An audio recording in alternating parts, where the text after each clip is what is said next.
Hello friends, मैं विनय कुमार। पिछले class में हम लोग क्लास 9 का एक्सरसाइज 1.2 वास्तविक संख्याएं और बुक है डॉक्टर केसी सिन्हा का प्रश्न संख्या 11 तक सोल्व कर चुके थे। आज देखेंगे प्रश्न संख्या 12। प्रश्न संख्या 12 क्या कहता है? निम्नलिखित अपरिमेय संख्याओं को संख्या रेखा पर निरूपित करें। कुछ परिमेय संख्याएं दी गई है -2, √5, -√3/2। इसको क्या करना है? संख्या रेखा पर निरूपित करना है। ये सभी क्या है? अपरिमेय संख्याएं हैं।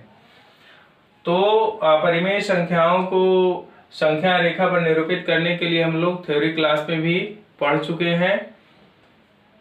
आप थ्योरी क्लास जो पिछला वीडियो है उस पर जाकर के आप देख सकते हैं, सीख सकते हैं। ठीक है, तो चलिए देखते हैं। पहला -2 को संख्या रेखा पे निरूपित करना है ना।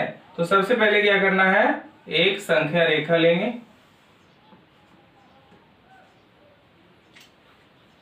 ये हमारा हो गया मूल बिंदु 0 और इसे सूचित जनरली O से किया जाता है।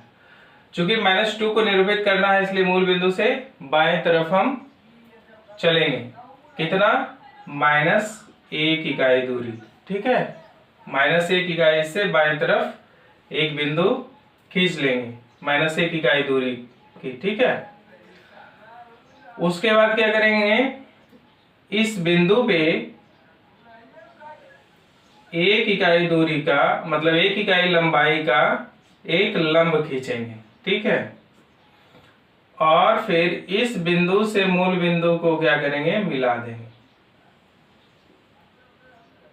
अब ये हमारा बन गया समकोण त्रिभुज। अब क्या करेंगे कि ये O हो गया, इसको लगा दीजिए A और इसको लगा दीजिए B। अब OB की दूरी निकाल लेंगे। तो OB की दूरी पाइथागोरस प्रमेय से निकल जाएगा 1² + 1²। कितना आ जाएगा? √2।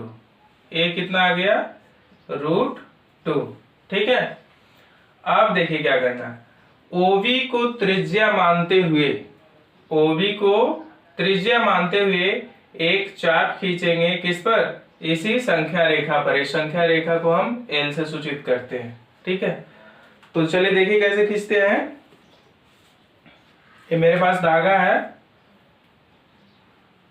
आप लोग वो प्रकार की सहायता से खींच सकते हैं। देखिए, A हो गया OB त्रिज्या, है ना।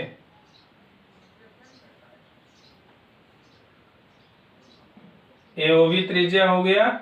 इस मूल बिंदु पे प्रकाल को रखेंगे और यहां से एक चाप खींच लेंगे संख्या रेखा तक। ठीक है, और संख्या रेखा के जिस बिंदु पे ये चाप जो है कट करेगा वहीं पे जो है -√2 स्थित होगा। ठीक है, ये √2 लंबाई हुआ ना। चूंकि इस त्रिज्या के बराबर चाप खींचे तो ये जो लंबाई हुआ कितना हुआ? √2 हुआ। लेकिन ये मूल बिंदु के बाएं ओर है, इसलिए इधर जो जितनी भी संख्याएं होती है वो क्या होती है? ऋणात्मक होती है। इसके दाएं सभी संख्याएं धनात्मक होती है। तो चूंकि ये लंबाई √2 हुआ है ना, तो चूंकि ये मूल बिंदु के बाएं तरफ है इसलिए ये ऋणात्मक होगा, यानी कि -√2 होगा। ठीक है, तो ये था -2 को संख्या रेखा पे निरूपित करने का तरीका। अब चलिए देखते हैं √5 को कैसे निरूपित करते हैं। दूसरा, √5 को निरूपित करने के लिए भी एक संख्या रेखा खींचेंगे। सबसे पहले एक संख्या रेखा लिया। ठीक है, चूंकि ये धनात्मक है इसलिए मूल बिंदु के दाहिने ओर खींचना है ना। दाहिने ओर स्थित होगा। √5 क्या होगा? मूल बिंदु के दाहिने ओर स्थित होगा। तो मान लीजिए मेरा क्या हो गया? मूल बिंदु 0, इसे O से सूचित करते हैं। ये संख्या रेखा क्या हो गया? L। अब √5 को चूंकि निरूपित करना है ना, √5 को, तो √5 को निरूपित करने के लिए इसको जो है 2 भाग में आप तोड़िए। सबसे पहले आसानी से समझने के लिए बता रहे हैं। तो एक भाग ऐसा हो जो किसी संख्या का क्या हो, वर्ग हो। ठीक है, और दूसरा बाकी जो बचेगा सो बचेगा। तो हम देख रहे हैं कि अगर इसको 4+1 करेंगे तो ये 5 हो जाएगा, और 4 क्या है, 2 का वर्ग भी है। ठीक है, 4 क्या है, 2 का वर्ग है। तो जो वर्ग होगा, 4 2 का वर्ग है, तो ये 2 इकाई जो है मूल बिंदु के दाहिनी तरफ हम क्या करेंगे, खींच लेंगे, है ना। 2 इकाई दूरी जो है मूल बिंदु के दाहिनी तरफ खींच लेंगे। यहाँ पे मान लिया जाए इस बिंदु पे मेरा 2 इकाई दूरी हो गया, है ना। अब इस बिंदु पे क्या करेंगे कि एक इकाई जो है लंब डालेंगे। ठीक है, जो ये बचा हुआ है 1 इकाई, जनरली आप हाँ, जो बचा हुआ है ये 1 इकाई, ये क्या किया, इस बिंदु पे लंब डाल दिया। अब इस बिंदु से इसको लगा दीजिए आप A, इसको लगा देते हैं B। अब B से मूल बिंदु को क्या करेंगे, मिलाएंगे, इसको मिला दिए।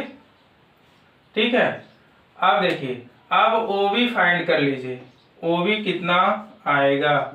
अब ये समकोण त्रिभुज है चूंकि, तो OB बराबर कर्ण बराबर क्या हो जाएगा, लंब स्क्वायर और प्लस आधार स्क्वायर। आधार हमारा 2 था, ये आ गया 1 + 4 बराबर √5। तो ये √5 हो गया हमारा। अब OB को त्रिज्या मानते हुए ये संख्या रेखा L पर क्या है, एक चाप खींचेंगे, और वह चाप वृत्तचाप खींचेंगे, और वह वृत्तचाप जो है संख्या रेखा के जिस बिंदु पे कट करेगा या प्रतिच्छेद करेगा, उसको वही बिंदु जो है उसी बिंदु पे √5 स्थित होगा। तो प्रकार की सहायता से OB को त्रिज्या मान लेंगे, और इसी त्रिज्या की लंबाई का एक वृत्तचाप जो है संख्या रेखा पे खींचेंगे। देखिए, ये चाप जो है इस बिंदु पे कट कर रहा है, और यही जो होगा √5 स्थित होगा।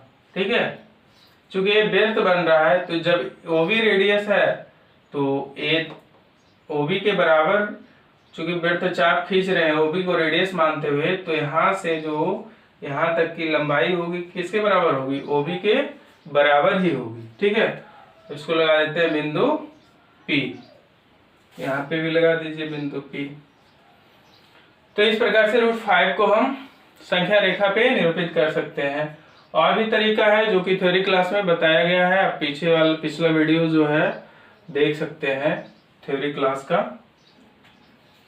तो चलिए नेक्स्ट है -√3/2 को निरूपित करना है, कैसे होगा। तीसरा प्रश्न क्या है, -√3/2 को संख्या रेखा पे निरूपित करना है। ठीक है, तो इसके लिए भी पहले क्या करेंगे, एक संख्या रेखा खींचेंगे। ये संख्या रेखा हो गया L। ठीक है, चूंकि -√3/2 को निरूपित करना है तो मूल बिंदु के बाएं तरफ से स्थित होगा। तो मान लिया जाए कि ये हमारा क्या हो गया, ये हो गया मूल बिंदु, यानी कि 0, और इसे O से सूचित करते हैं। ठीक है, तो -√3/2 को निरूपित करने के लिए सबसे पहले हमें क्या करना होगा, -√3 को निरूपित करना होगा संख्या रेखा पे। उसके बाद क्या करेंगे कि जहां पे -√3 निरूपित होगा, है ना, तो मूल बिंदु से उस बिंदु की लंबाई जो होगी उसको क्या करेंगे, 20 से डिवाइड कर देंगे। तो वही डिवाइड करने पे जो रेखा, इस संख्या रेखा को डिवाइड करने वाली रेखा, मतलब विभाजित करने वाली रेखा जिस बिंदु पे कट करेगी संख्या रेखा को, उसी बिंदु पे -√3/2। तो -√3 को निरूपित करने के लिए सबसे पहले क्या करना होता है कि √2 को निरूपित करना पड़ेगा। ठीक है, -√2 को, उसके बाद फिर हम -√3 को निरूपित कर सकते हैं। तो चलिए, -√2 को निरूपित करने के लिए पहले मूल बिंदु से 1 इकाई दूरी जो है मूल बिंदु के बाएं तरफ चलेंगे, और यह बिंदु हो जाएगा -1। इस पर क्या करते हैं, एक लंब डाल देते हैं और इस लंब की लंबाई 1 इकाई रखते हैं, है ना। ए हो गया वो बिंदु और इसको लगा देते हैं ए और इसको लगा देते हैं बी। फिर ओ बी को क्या करते हैं, मिलाते हैं। उसके बाद जैसा कि मैंने पहला में किया है ना, -2 को निरूपित किया। उसके बाद क्या करते हैं, ओ बी त्रिज्या का एक वृत्त चाप लेते हैं, है ना। ओ बी त्रिज्या का क्या लेते हैं, एक वृत्त चाप लेते हैं। ये हो गया। और यह चाप संख्या रेखा को जिस बिंदु पे कट करता है, सबसे पहले तो ओबी को फाइंड कर लेना था। तो ओबी को जब फाइंड करेंगे तो √2 आएगा और ये वृत्त चाप संख्या रेखा को जिस बिंदु पे कट करेगा वहीं पे जो है -√2 स्थित होगा। ठीक है, ओबी को फाइंड करना तो हम यहाँ पे किए थे, अंडर रूट हो जाएगा लंब स्क्वायर प्लस आधार स्क्वायर, ये लंब ए आधार है ना, तो ये हो जाएगा √2। अब देखिए √3 को निरूपित करना है, -√3 को। अब इस बिंदु पे इसको लगा देते हैं बिंदु C। अब C बिंदु पे यानी -√2 पे क्या करेंगे, 1 इकाई का एक लंब डालेंगे। जो तरीका है बनाने का है ना, 1 इकाई का क्या किया, एक लंब डाला। उसके बाद इसको लगा देते हैं C और ये हो गया बिंदु D। उसके बाद D से क्या करेंगे, बिंदु D से मूल बिंदु को मिला देंगे, यानी बिंदुओं को मिला देंगे। अब OD को फाइंड करेंगे। किसको फाइंड करेंगे, OD को। ठीक है, तो OD हमारा क्या, ए लंबाई 1 इकाई लंबाई का ही लंब डालेंगे। ठीक है, तो OD बराबर क्या हो जाएगा, OD बराबर, चूंकि ये समकोण त्रिभुज है ना, ODC क्या है या CDO क्या है, समकोण त्रिभुज है, इसलिए पाइथागोरस प्रमेय से कर्ण स्क्वायर इक्वल टू लंब स्क्वायर प्लस आधार स्क्वायर। तो OD जब निकालना है तो अंडर रूट हो जाएगा लंब स्क्वायर यानी 1 का स्क्वायर और आधार स्क्वायर यानी -√2 का स्क्वायर। आधार हमारा है क्या हो गया, O से C की OC कितना है, -√2। अब देखिए ये हो जाएगा 1 प्लस -√2 का जब स्क्वायर करेंगे तो क्या आ जाएगा, 2 आएगा। ठीक है, तो ये हो जाएगा √3। तो ए कितना आ गया, √3। किसकी लंबाई, OD की लंबाई आई √3।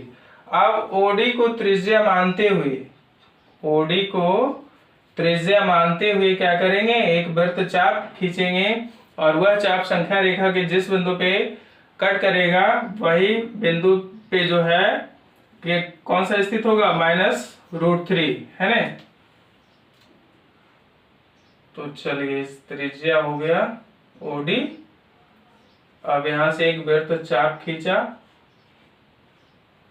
अब देखिए इस बिंदु पे जो है यह कट कर रहा है, तो यहाँ पे √3 और चूंकि मूल बिंदु के बाएं तरफ है इसलिए -√3 जो है स्थित होगा, है ना। तो अब मैंने -√3 स्थित निरूपित कर लिया। अब हम जो है मूल बिंदु से, है ना, इसको लगा देते हैं बिंदु E। अब OE को हम अगर OE की लंबाई को 2 भाग में बांट दें तो क्या होगा, O आधा आधा बढ़ जाएगा, है ना, और जिस बिंदु पे, है ना, और जो बीच का बिंदु होगा वही बिंदु पे जो है -√3/2 स्थित होगा। तो बांटने का तरीका क्या था, बांटने का तरीका क्या है, इसको एक तो स्केल है, लेकिन यहाँ पे हमें लगता है प्रकाल का उपयोग करना ज्यादा उचित रहेगा। ठीक है, तो बांटने का तरीका क्या होता है कि आधे से, है ना, मूल बिंदु से जिस भी रेखा को हम बांट रहे हैं उस रेखा के आधे से अधिक दूरी का क्या है, एक चाप खींचते हैं दोनों तरफ। एक तो हो जाएगा मेरा A और इधर भी खींचना होता है, एक हो जाएगा A। ठीक है, इसमें उतना एक्यूरेसी नहीं आएगा, आप प्रकार से करेंगे तो आएगा, लेकिन आप समझ सकते हैं। और उसके बाद फिर एक इधर से खींचेंगे इस प्रकार से ये देखिए चाप एक दूसरे को कट किया और इधर से भी वही बात हो जाएगा। ठीक है, अब देखिए चाप एक दूसरे को यहाँ पे कट कर रहा है और यहाँ पे कट कर रहा है। ठीक है, यहाँ पे फिर क्या करते हैं, स्केल को इस प्रकार से रख करके क्या करते हैं, इसको मिला देते हैं। ठीक है, स्केल को रख करके मिला देते हैं। ये जो कट कर रहा है देखिए, यहां से क्या करेंगे, स्केल को रख करके ऐसे मिला देंगे। एक्यूरेसी यहाँ पे नहीं आएगा। ठीक है, आप स्केल से कीजिएगा तो आएगा ये -√3/2 जो होगा -1 के इस साइड ही स्थित होगा। ठीक है,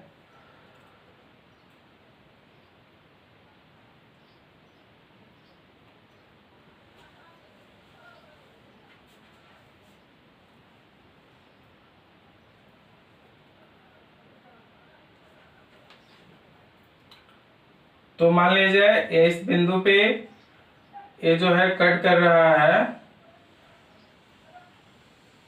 है ना, ये रेखा जो है संख्या रेखा को इस बिंदु पे कट कर रहा है, तो ये बिंदु जो होगा -√3/2 होगा। इसको लगा दीजिए आप बिंदु P लगा दीजिए।